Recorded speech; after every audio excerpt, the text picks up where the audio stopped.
She's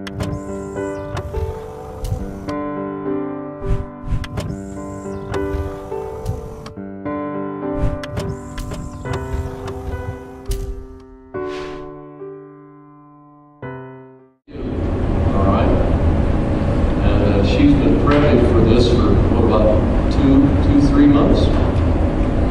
And I got a Facebook message the other day. She says, I think I'm ready.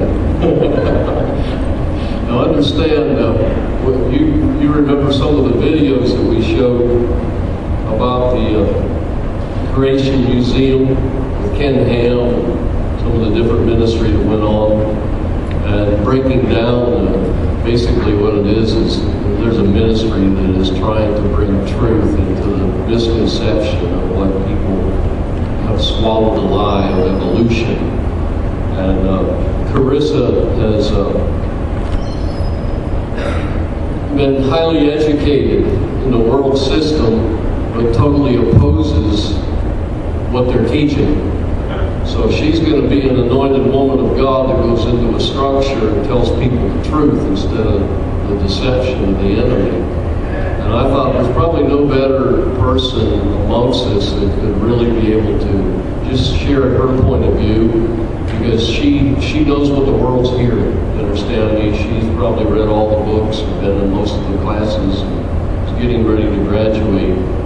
You're going for a biology degree, is that correct?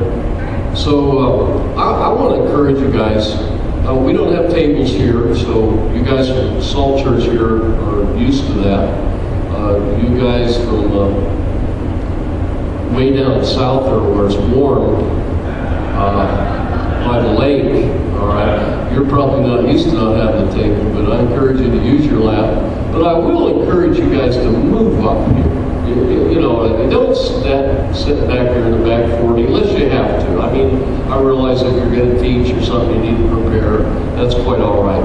But as far as the students go, I really encourage you to come up and look into the teacher's eyes when they teach and draw on the anointing in their life. You understand me? Don't just settle for, well, I just want what's on their page. No, grab for what's in their heart. All right? See, there's revelation in Rick's heart, and Robert's heart, and Jerry's heart, and Krista's heart. And, you know, I like it when you give us a sermon or you give us a teaching, but I like it a whole lot better when the Holy Ghost just absolutely interrupts you and you just start speaking out of your heart and ministering to us, okay? So I want to encourage all the students never to resist what the Holy Ghost wants to say whenever you're teaching or preaching or ministering. And I certainly encourage the teachers here that, please obey God above everything else. And in obedience to God, because He has divine order, we're going to try to stay in a 30 to 35 minute time frame, all right? If you go over too far, I will probably stand up and start waving my hand. So if you see that action, you'll know it's time for you to stop, all right? And I feel like, the Lord can give you what you need to say in that amount of time, because we are on a time structure here. I do have a few announcements that I need to make. We have an assignment slip here for the next month we're going into. And so I'm just going to take some time. Krista, you can get ready, honey, if you want to. I'm going to just do some things. Yeah. Let me grab what's going on. Tell them.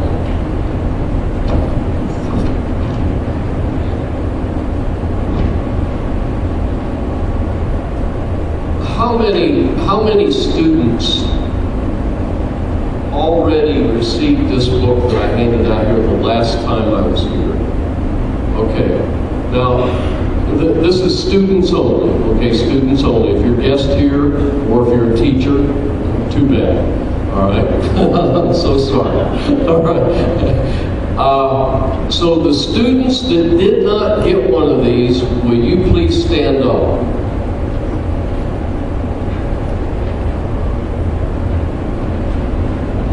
Okay, don't sit down until we get you one, all right? You hand those out to these guys. When you get one, sit down. So,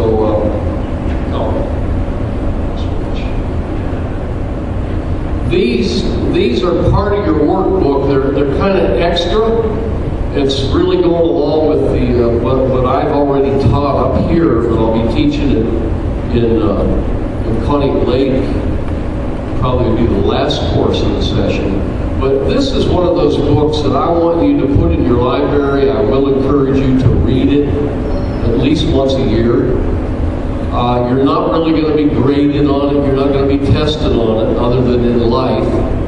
All right? And those are the greatest tests. Those are the ones you want to pass. All right? So please receive that book. That was an extra benefit. I was going to put it on, I'll share my faults with you, okay? You guys up here at Corey already know my faults.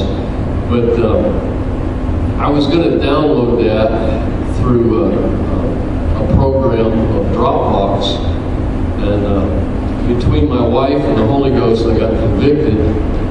And so Sharon says, you need to buy those books. Oh. You're right, baby. All right, keep me squeaky clean, okay?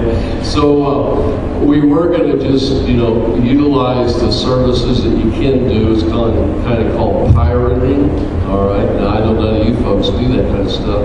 But I was actually contemplating doing that, and so between the Holy Ghost and my wife, and I think my wife got my attention, and then the Spirit of God dealt with me.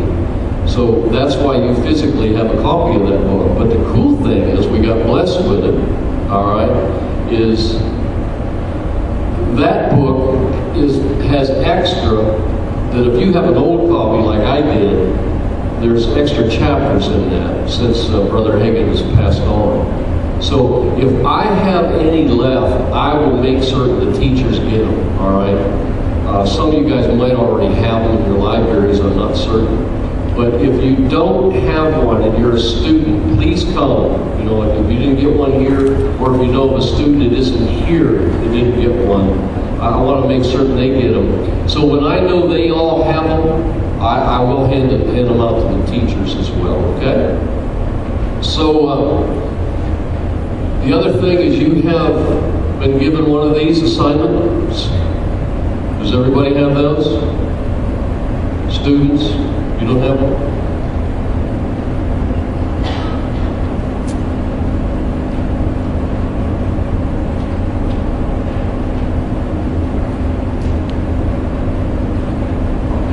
Now, there's a little bit of difference here. You're going to start into the Advanced Bible School course, okay? That's your second book. You all have that. It's called Studies in the Deeper Life. Do all the students have that? I have a box of those books back there, and if you're caught up for tuition through March, you can just come and get that book. But because I was gone for 5 weeks, I'm not sure if Aaron passed them out or not. So if you're caught up, then you need the book because you need it. So your next course is the Advanced, and Jerry and Pastor Robert are going to work together on that course, and your first lesson is to read the first 10 lessons. The cool thing is, you don't have to do the answer or the questions, okay? Now, but you do have to do them. All right? You're not going to get graded on them. You don't have to turn them in. But we will really encourage you to utilize this book and to work on the questions. You might not get it done before the end of the year, which is okay, but we want you to at least try to read whatever they give you as far as assignments go. In other words, you have 10 lessons. Please read them in this next month. And in the New Testament survey for April, let's read pages 50 to 68. And that's the non-Pauline epistles. And then it says, read and study. Please take your time to get it into your heart. How to be led by the Spirit of God. That's the book I just handed out to you. We have 2 students that just come in here. Probably don't have that book. This young couple back here. See that? 2 young kids right there. You with the baby. on your list there. And the reason I ask you to please take your time and get it in your heart is don't read it like you would a novel. Okay? Take your time. If you only get 3 chapters in a month, that's okay. It's not a race. We want you to get it from your head to your heart so you can actually live out the truths in that so that you can truly be led by the Holy Spirit in your life. And then it says, memorize and meditate on these scriptures. That's Romans 8:14, Romans 8:16, Proverbs 20:27. And then it gives you a little bit of definition. But that's pretty well self-explanatory. If you have any questions, if you come see me probably at the end of the service today or maybe at one of our breaks. But everybody has the book then as far as the students? Okay, now so you guys from Pontiac Lake, just don't get confused because we haven't actually taught that lesson yet, but that's okay. We want to get those books in all the students' hands so that you can understand that that's part of your assignment. And then especially, the main thing that you need to do is read your 10 chapters or your 10 lessons. And any questions?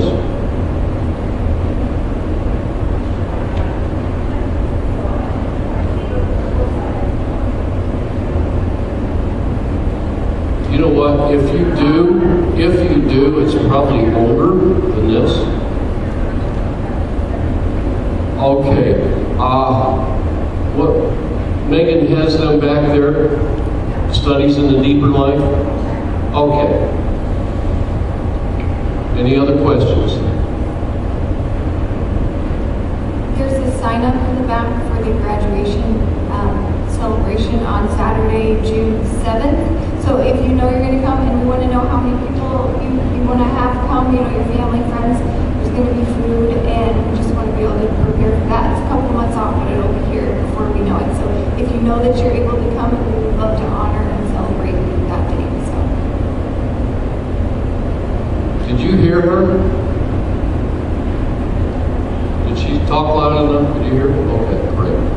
Now, students that weren't there Thursday night in Pontiac Lake that go to the school down there, maybe you're online, you did not get this. You need to have this. We've already done this course up here. Okay.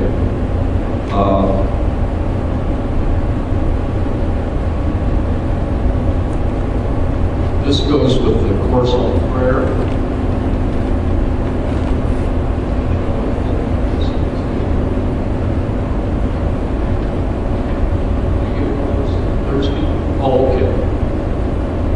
Anyone else that wasn't there that's here today?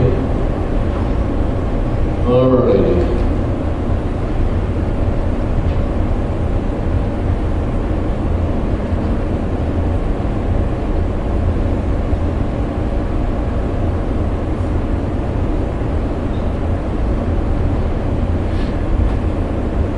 Are you ready? Are you nervous? Really? You should be. These guys are your family.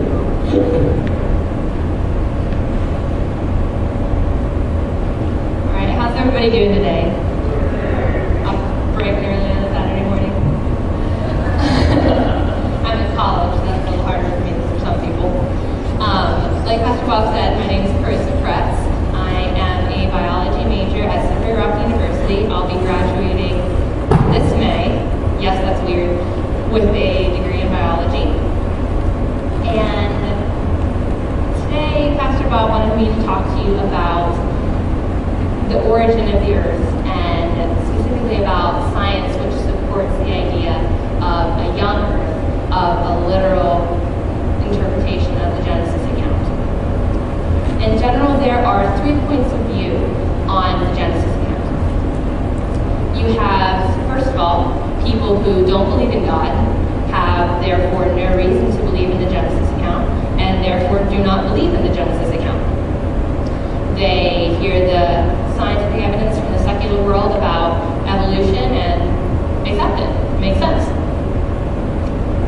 Second group, you have Christians who believe in God, but don't know how to reconcile all of the scientific evidence that they're inundated with from the secular world with the Genesis account. And so they kind of accept some sort of mashed up compromise between the two. And there are lots of people in that group. And finally, you have people who take the Genesis account literally as it was written and believe that the earth was created in 6 literal 24-hour days, approximately 6,000 years ago. I personally belong to that third group. And I think scientific evidence supports this. Now, before I get into any details, I want to make clear that I have done my best to not make this a boring scientific lecture, which was hard for me. I'm a science person, that's what I do. I'm trying to get it on a basic level so that you can then take this information and use it to explain yourselves, explain your beliefs. I'll also give you a couple websites to go to do more research if you're interested in doing that.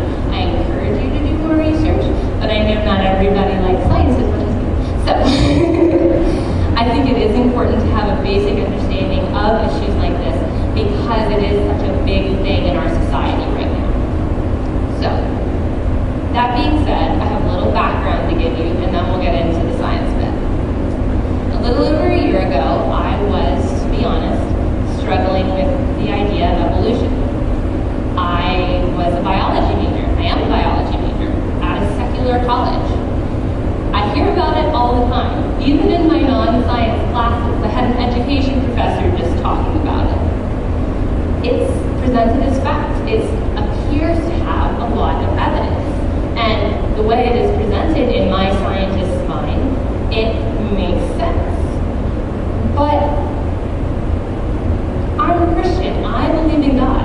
And if I believe in God, that means I believe in the Bible.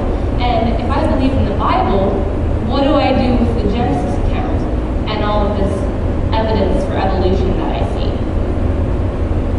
If there is no God, honestly, evolution is what makes the most sense. That's the most logical train of thought. I understand why atheists believe in it, because, like I said, no God, that's the only way it can happen. But I know God exists. I know because I know because I know. He has done wonderful miracles for me. I have felt Him. I have felt His presence around me. An example of some of the miracles He's done for me. Some of you know this, some of you may have heard it, I don't know. But a little over a year ago, I was 20 years old at the time, and I grew an inch and a quarter over the space of 36 hours. I had scoliosis in my back, and several people at Victory prayed for me one Sunday, and I had been believing for a long time that I would be healed, and I've been healed. I might still have a little bit left, but I mean, a lot of it obviously came out. And my dad has an engineering degree and was measuring me with a level, so it was real. And that was 4 years after x-rays had shown that I was done growing because my growth plates in my bones were fused. So I actually did grow, and I shouldn't have biologically. Another example. I won't get into all the details because it's a long and complicated story, but suffice it to say, I believe finding an envelope stuffed in the handle of your cardboard addressed to you containing $5,000 in cash can only be classified as a miracle, especially when that's the exact amount you needed and were praying for to make it through your semester of college. I still don't know where it came from. Well, I know where it came from, but not specifically. So, God is real. God loves you. God is all powerful, all knowing. God is real. So what does that mean for evolution? I had heard many Christian theories which tried to compromise the Bible and evolution, but it was okay, but it never quite felt right. And then my mom found out a place about the Creation Museum. It's a facility in Kentucky, just across the border from Cincinnati, Ohio. And it's run by an organization called Answers in Genesis. I know a lot of you have heard about it because of the videos that Pastor Bob has been showing. So we took 2 days and went. And it was really, really, really good because there is scientific support for a young Earth, for the Genesis account. Just, there's very few people looking for it. And we've been so inundated with scientific support from the secular world that it looks like it's true. And people who believe in a young Earth look like they don't know anything, like they must not have any scientific training, their eyes are closed, they don't know what they're talking about. But it's all based on where your assumptions start. Are you assuming that there is no God, or are you assuming that God is real? And you're going to come to very different points of view depending on which of those assumptions you start with. Christians who try to compromise evolution and Christianity and then are therefore kind of undermining the Bible in a way. They're not trying to, but they don't know how else to do it. They haven't seen the scientific support. But it undermines the Bible. And so that creates a weakness. Christians who believe in a young Earth, but then don't go and find support for it, are also have a weak point. Because it's a place that if, for example, their kids go off to college, one side that they're now in, a secular world, has a whole bunch of support. Whereas the other side that they grew up in looks like it's now flimsy. The Bible, the first chapter of the Bible is suddenly ripped out from underneath them. And if the Bible doesn't start with truth, why should it end with truth? Again, it looks like the church doesn't know anything when that happens. We need to educate ourselves about this.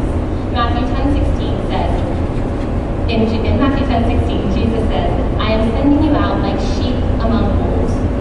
Therefore be as shrewd as snakes and as innocent as doves. We have to use our brains. God gave them to us.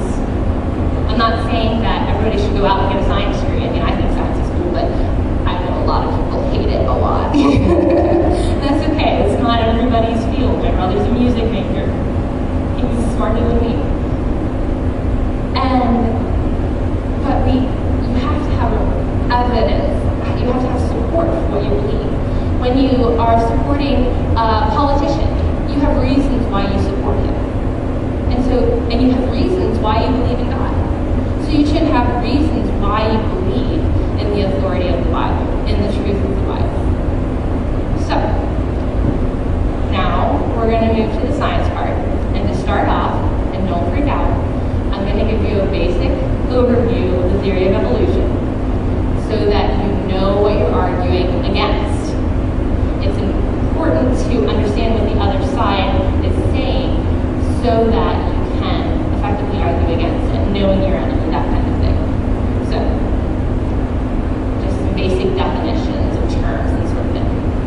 Basically, what the theory of evolution states is that all matter and all life in the universe has come into existence by pure chance. Initially on Earth, there were just collections of atoms which, over time and by chance, randomly assembled into simple organic molecules. Organic meaning they contain carbon. That's basically what organic means. These organic molecules gradually and by pure chance assembled into an extremely simple living being, which gradually became more and more complex over large amounts of time and by pure chance and natural selection, and we get to where we are today, 3.8 billion years later. That's the theory of evolution. And incidentally, natural selection is defined as the process by which organisms are better fit to survive in their environment.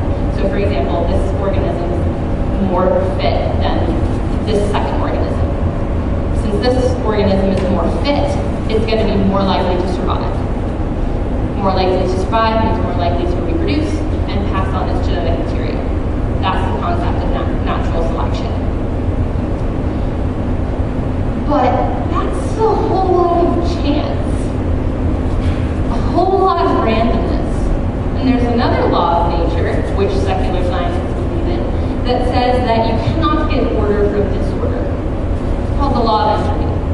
But that's like, well, except for evolution. Okay, what? that loses me a little bit. One more definition before I get started on the science part again. Theory. The word theory means different things in our world than in the science world. A lot of Christians will use the argument that, oh, well, evolution is just a theory, so you don't really know for sure.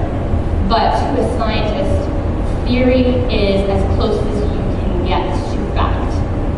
Technically, in science, they believe, although they don't always follow through with that, well, sorry, but they believe that you cannot definitively ever prove anything because there could always be an exception that you haven't run across. And so you test hypotheses. And when there are a large collection of hypotheses that have withstood multiple tests, it is collected into a theory.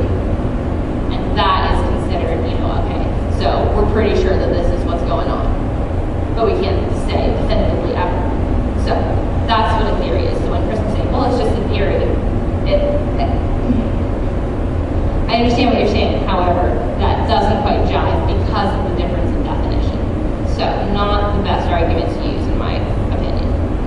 All right. So I have 3 different points that I want to talk to you about that are points for you to argue. These are kind of some of the major points. There's lots of others. So I'm going to talk about making life in primordial soup, about the flood, and about radiometric dating. And I think I have about 15 minutes left, so we'll see if we can skim through this. First of all, making life in primordial soup. That's where you had organic molecules which form what are known as the building blocks of life, amino acids. These are little molecules which are strung together like Lego bits to make proteins. So it's like little Lego pieces that when you put them all together in a certain order, they form a given protein. Now, Stanley Miller was a scientist who did an experiment in 1953 to try and recreate what they thought the conditions would have been like on the Earth when that process was taking place, and try to spontaneously form these amino acids by introducing a spark to simulate lightning. And he succeeded in creating amino acids from simple organic molecules using a spark. However, there were multiple problems with his experiments, as scientists have realized later, but kind of glossed over. Wrong starting materials, wrong conditions, and wrong results. The whole experiment was a little wacky. First of all, wrong starting materials. He didn't include oxygen, even though even secular scientists agree that there would have been oxygen on the Earth at that time. Reason is, even though oxygen is necessary for our life, oxygen in its atomic form is extremely degrading and toxic to other molecules. It rips them apart. So the amino acids wouldn't have survived if they had been exposed directly to oxygen. So he didn't include it. He also included methane and ammonia, although secular scientists don't think that those were present at the time anymore. But he needed those because they served the organic mini molecules that were then formed into amino acids. So left something out that should have been there and put 2 things in that weren't there, even according to evolutionists. Evolutionists have tried to recreate it with more correct starting materials. Nobody's been able to duplicate it. Wrong conditions. The electric spark. While it was necessary to provide the energy needed to create the bonds and make the amino acids, it was more likely to tear apart molecules than to put them together. So what Miller did was he used a trap system, and I don't understand completely the process of this, but basically, as soon as the amino acids were formed by the spark, he pulled them out of that environment into a trap to keep them from being broken apart by the same electric spark that created them. That, ladies and gentlemen, is known as outside influence by an intelligent source. Yeah, spontaneous. So, that is struck down. Wrong results. Amino acids you can have the same amino acid, such as, for example, proline is an amino acid, which can be either right-handed or left-handed. It's just like my two hands. They're the same hands, like they're both my hands, they're both hands, but they're just slightly different because they're mirror images of each other. So it's the same with amino acid. It can be the same amino acid, but it either has like a left-handed configuration or a right-handed configuration. Now, when Stanley Miller did his experiment, he had about a 50-50 ratio of left-handed to right-handed amino acids. Totally makes sense by chance. That makes sense. However, in life, in living organisms, there are no right-handed amino acids present. Even one is catastrophic. Does not work at all. We only have left-handed amino acids. Yeah. So, Stanley Miller's experiment, considered the pinnacle of proving that evolution surely happened, and that's how life formed, was kind of wacky in every respect. So, that's one thing struck down. Next, the flood. Two definitions I want to give you. Uniformitarianism, spelled just like it sounds. Uniformitarianism. Basically, uniform processes. The same processes that we see going on today, which is the way the tectonic plates are moving, erosion rates, lava, volcanism, everything. All of the rates we see today have always been at that rate. There's been no changes, no big catastrophes, other than like simple ones like volcanoes, no major global catastrophes. That's what evolutionists think is true. That's why they think it has taken so long to get to where we are today. Because if you take the present rates, you can't form the current geological formations because it takes too much time at current rates. Catastrophism is what young Earth scientists believe, which is, for example, a global flood would be a catastrophe. That kind of thing, where the rates of the processes change, increase, or stop, or decrease dramatically to cause major changes in what we would see, major changes in the timeline. So, the biblical flood, some of the catastrophes that would have been going on. What scientists and answers in Genesis kind of think is that, you know how it talks about the fountains of the deep bursting forth?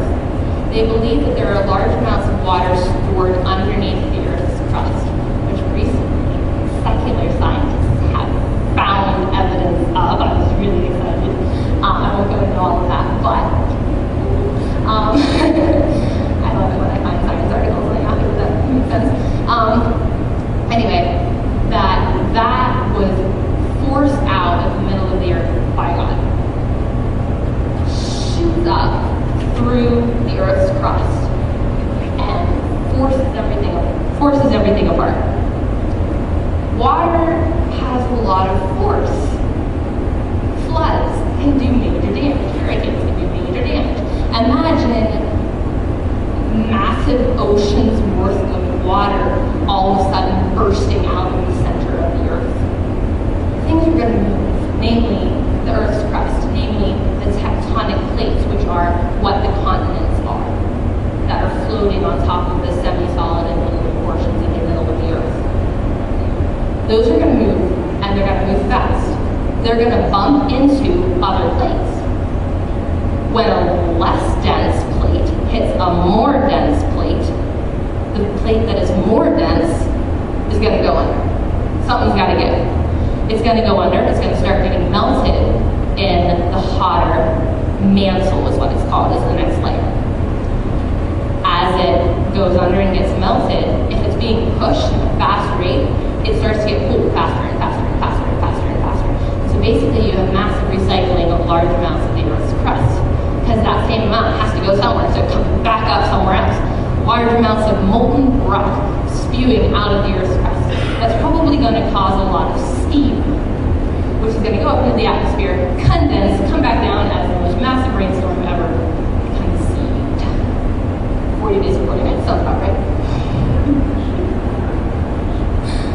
So, that's the water. And that water's going to be moving all over the Earth too, carving out Lake Grand Canyon anyway. Massive movement of water. Volcanism, again, that magma's coming out in between plates, but it's also going to shoot up in other places. You're going to have earthquakes, because the Earth is moving. Earthquakes, yeah, makes sense. Again, tectonic plates are moving. What we see today can be explained by these events. Again, there's not as much huge reams of scientific evidence as there is for secular science, but that's because there's fewer scientists working on it. So you don't see it as much. But Answers in Genesis has done lots of research on it, and you can go to their page, it's all available there for free. So, fossil formation during the flood. If there's lots of water moving, you think it's probably going to be moving large amounts of sediment, large amounts of soil, of sand on the bottom of the ocean. If it picks up soil and drops it back down, it's going to be burying things very quickly. So you're going to see fossils forming because the tissue isn't going to be degrading in time. And so you're going to see the outlines of tissue very nicely. If something is killed in our world now, does it just sort of sit there and wait until it's gradually buried by lots of mud and soil, or does it get eaten and rot? It's really hard to form a nice fossil unless it's buried very quickly. There are fossils of fish in the act of eating another fish. That didn't take a long time at all. That was very, very quickly. And I don't quite understand the process. I have to do more research on it. But Answers in Genesis believes that the logical order you see in the fossil record can be explained by the fact that the waters started moving into the marine areas.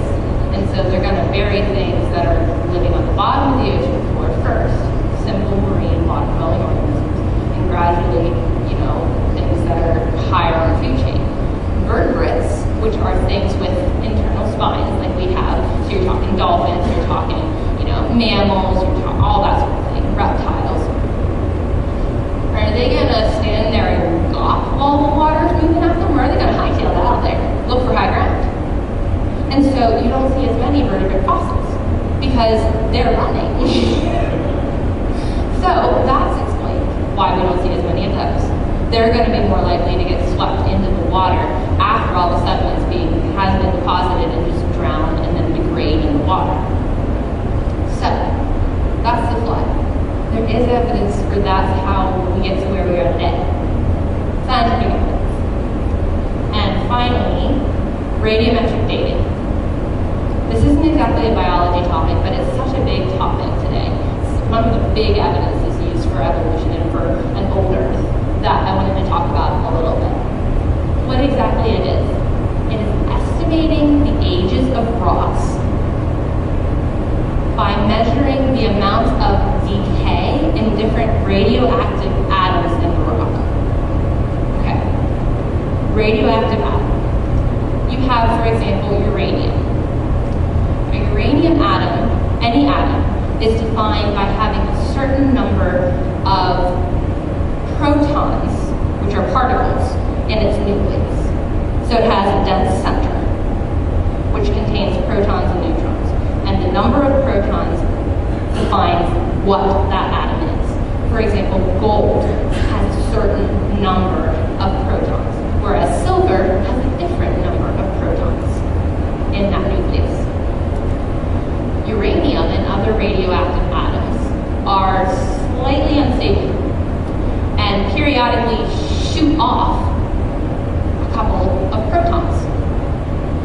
which means that they're no longer uranium, they're something else.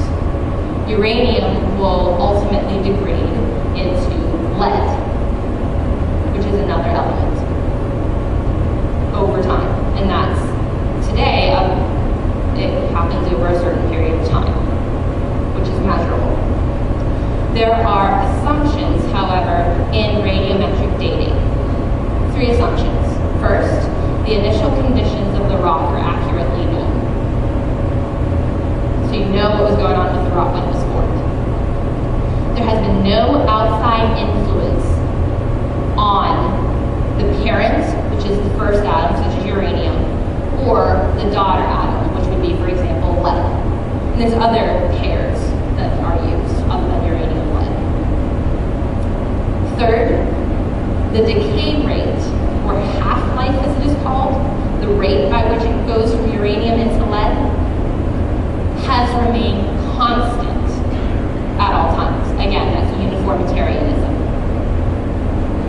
It's impossible to know for sure if any of these assumptions is accurate.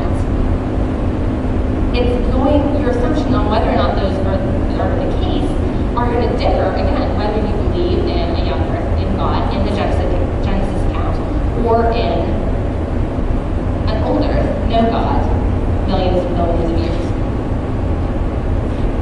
Mount St. Helens, big explosion, 1980s. I don't remember it. Some of you might. I wasn't born yet. But volcanic eruption, new rock formed. So we know when it was made. We know its initial time. So scientists with Answers in Genesis went and dated some of the newly formed rock. They sent it to secular labs, used several different methods. But they were real geologists, they knew what they were doing, they took the samples accurately. The results of the ages of the rocks after the radiometric dating ranged from 0.5 to 2.8 million years old. They're about 15 years old at the time. So discrepancy, which means something has changed. The results are also widely variable. Another example is the Beartooth Mountains rock unit. It's one of what secular scientists think is like some of the oldest rocks that we found. What has been estimated to be about 2.8 billion years old. Remember, the Earth is supposed to be 4.2 billion years old. So they've been around for about half the life of the Earth, according to secular scientists. Again, scientists affiliated with Answers in Genesis dated it by several different methods, sent it to several different secular labs, tried to give it a fair shot. They did it according to normal testing methods used by secular scientists. The dates produced ranged from 1.5 to 2.9 billion years old. The range in there is 1.4 billion years. Earth's supposed to be 4.2 billion years. So that's like a quarter of the Earth's history, an error rate of a quarter of the Earth's history, when the Earth's history is measured in billions of years. And we don't think that this is a highly fallible method. It's highly fallible. There are problems with this. There are problems with a whole lot of other things that secular scientists say is true about evolution. They just don't want to see it. This is what makes sense to them. They don't have a basis for there being a God. It doesn't make sense to them. And so they're not going to be able to see it very easily. We can see it if we look. God is real.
I'm going to encourage her because of her education and also working with, what grades do you plan on teaching?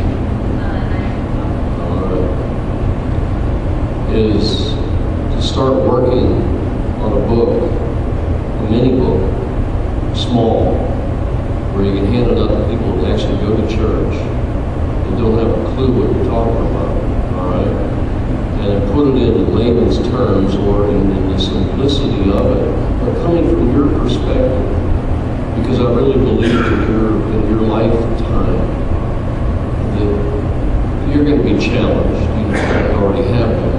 But the other side of it is, I think you can challenge other people, especially if you have it in print, something they can read, and actually be challenged in their belief system. Because there's so many Christians that actually still believe in evolution. And it's sad because basically they discredit the Bible. And if you're going to discredit Genesis, you might as well throw the whole thing out. So, you're in an age, especially in America, with the bombardment of this over a series of years where they have to be re-educated. So, honey, you're going to have a voice to your generation, and I really encourage you to start working on that. I mean, Omar, I just see, I thought, you know what? Wherever you end up in your local church or wherever, then there's going to be people that need that, and it's valuable. I mean, just even to take and put into print what you share with us, it just blows some people right out of the water. We're proud of you, sweetie. Thank you. If you need to take a short, real quick break, go for it. All right, don't take 10 minutes. All right, take short, real quick break. I'm going to ask Rick if he will be the next teacher, okay? And then Robert, and then Jerry will finish us up, and then I got a few concluding things I need to add to you. So bless you.